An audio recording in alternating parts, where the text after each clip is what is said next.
So yeah, just so quick overview. We've all seen these numbers before, right?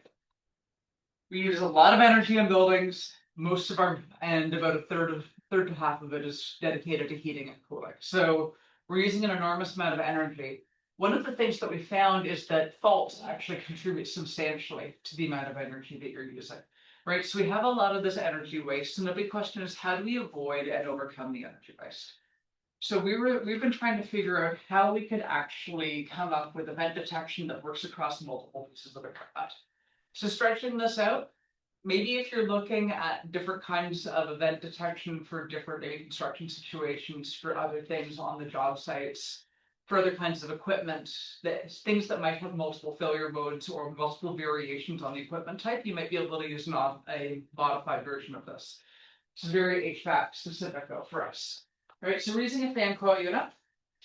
The deluxe fan coil unit has a cooling coil with its own valve, a heating coil with its own valve, a fan with a VFD. You can control it and have a fan speed and a discharge temperature sensor. And then you've got a zone temperature sensor and a zone set point, right? So this is standard building automation system. We've literally just copied this out of our building automation system schematics.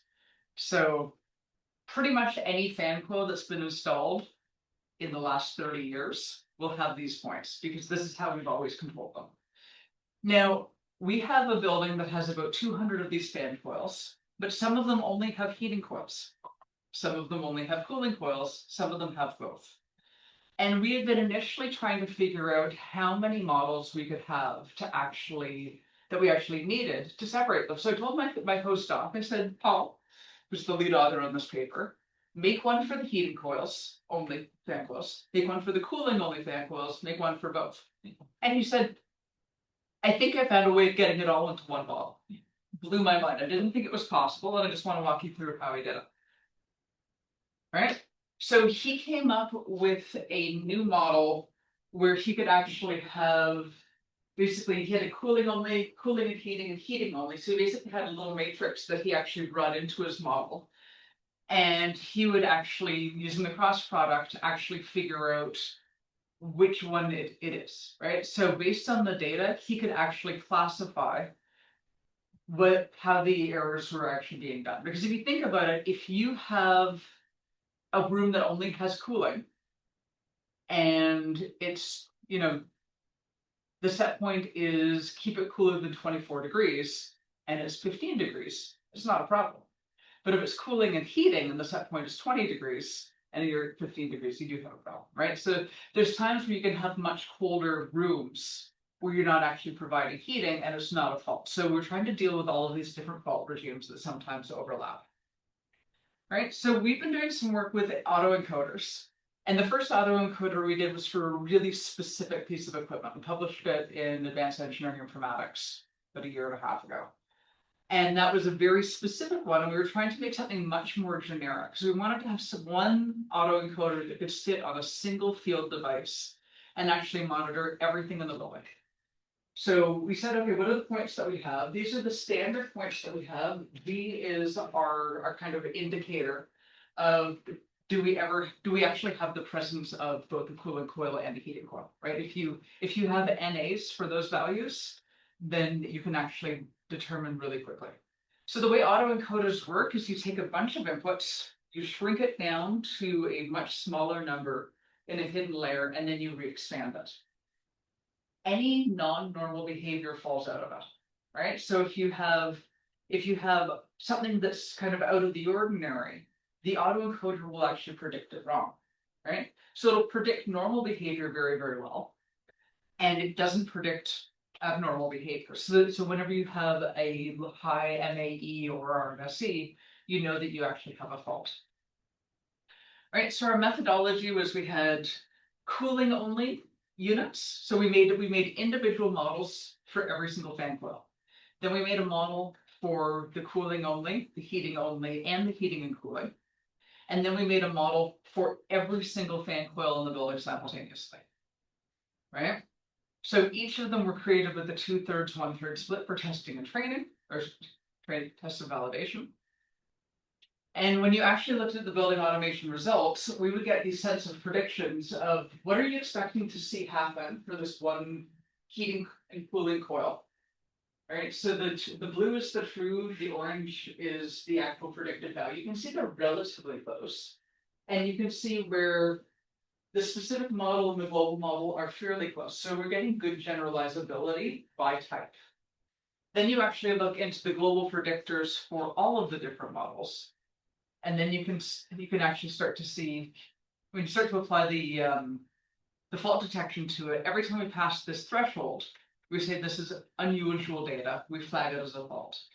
We're in the process, one of my other students is looking at integrating semi-supervised learning. So every time we have one of these faults, we'll go through whether it's extracted rules or expert labeling that we've done in the past, and actually trying to figure out what these faults actually mean to actually add diagnosis.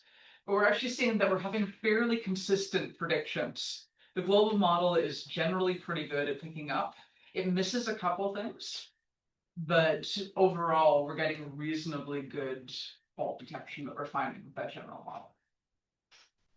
Now, that's just for a real building doesn't have a lot of faults. So we wanted to give it some more specific faults and a lot more data to work with.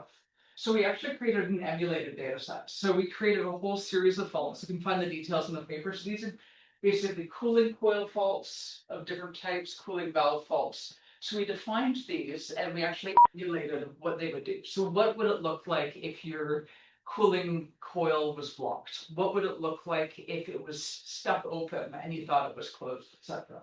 So you get a sense of what the impacts would be for all of these different faults. And we actually went through and we created a synthetic data set. And then we actually tested it. So the first 200 data points were normal. And the next 200 data points were the fault in question. And we did this for all sorts of different faults.